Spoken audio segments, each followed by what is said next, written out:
Manager Grant McCann's side have won plenty of friends along the way, too, with an attacking approach that means Rovers proudly stand as the joint top scorers in this season's competition along with Manchester City. Yesterday, however, a journey that had begun 98 days earlier at Chorley's Victory Park and promised a possible first quarter-final appearance in the club's history was ended by Crystal Palace. First-half goals from Jeffrey Schlupp and Meyer did the damage for the Eagles in front of a sold-out Keep Moat Stadium. The consolation for McCann was not only a battling performance from his side, but also the cash windfall that includes £125,000 for joining AFC Wimbledon, beaten on Saturday by Millwall, as the last representative from the third tier to go out. "The cup run has been great," said the Rovers chief. "You saw the crowd for this game and the momentum the cup has generated for us." Doncaster Rovers manager, Grant McCann: "If we can get some more of those fans back to help us in the league, then that is great.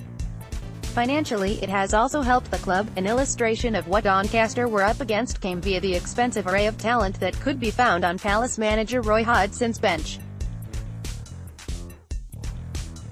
The total transfer outlay for Christian Benek, Sheikh Kouyaté et al. Came to £68 million, a sum in stark contrast to the £250,000 or so that had been spent putting together the entire Rovers matchday squad of 18, a fifth of that outlay brought James Hoppinger north from Exeter City way back in 2004, and the hope ahead of Doncaster's biggest game in years was that the venerable veteran could inspire an upset to go with the third-round win at Championship outfit Preston North End.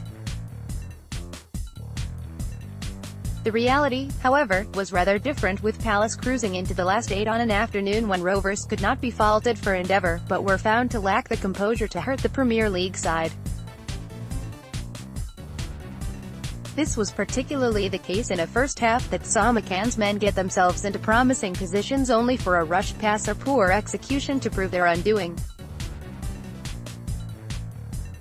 Even Hoppinger, usually the coolest of heads amid the 100 mph fare on offer in League One, was not immune to snatching at a pass when an opening arose. Faced with the chance to play John Markey down the left-hand channel during the first half, the 38-year-old was too hasty and his delivery sufficiently overhit for Scott Dan to be able to shepherd the ball comfortably behind. Hoppinger was far from alone in trying to force matters, with Herbie Kane and Ben Whiteman also culpable. The upshot was the League One outfit attempting far too many Hollywood-style passes when a simple layoff would have sufficed. It was a shame, as Palace's defense did have several iffy moments in those opening 45 minutes, not least when trying to lay the ball back to goalkeeper Wayne Hennessy, often at the expense of a corner. Rovers were better after halftime and had a good early chance when Alfie May headed over from a Paul Downing knockdown. Had May left the ball, top scorer Marchie would surely have converted from 2 yards out.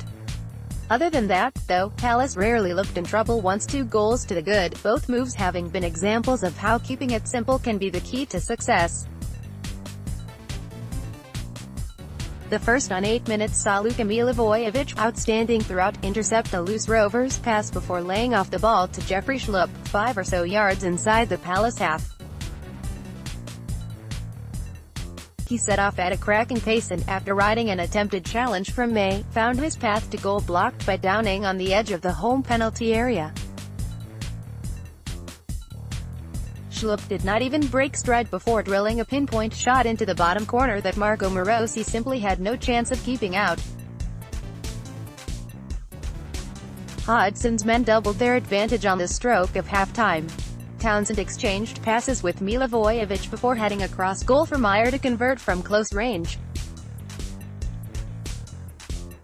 Conceding so late on was a huge blow for Rovers, but there could be few complaints with the London club having created the much better chances of the opening 45 minutes.